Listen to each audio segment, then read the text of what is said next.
Hello ସାଙ୍ଗମାନେ, ଆପଣଙ୍କୁ ଦେଖେଇବି ଆମର ପୂଜା ଘର। ଏଟା ଆମର ବାବାଙ୍କର ବଳଦ, ଆଉ ଭିତରେ ଅଛନ୍ତି ବାବା ବସୁଛନ୍ତି। କେତେ ଆରାମସେରେ ବସିଛନ୍ତି ବାବା। କେତେ ମୁଡ଼ୁକି ମୁଡ଼ୁକି ହସୁଛି ବାବା। ଆମର ବାବା ଭୋଳାନାଥ।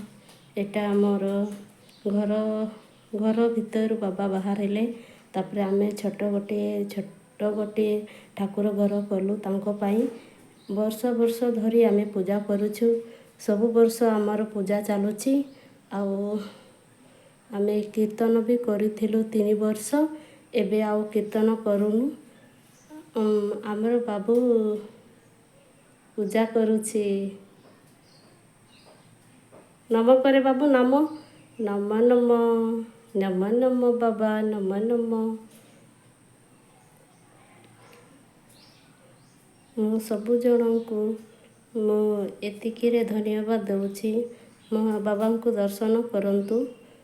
କାହିଁକି ନା ମୁଁ ଆଜି ହିଁ ଦେଖେଇବି ଭିଡ଼ିଓ। ଆଉ ପରେ ନେକ୍ସଟ କେତେବେଳେ ମୁଁ ପୂଜା କଲେ ସେତେବେଳେ ଦେଖେଇବି।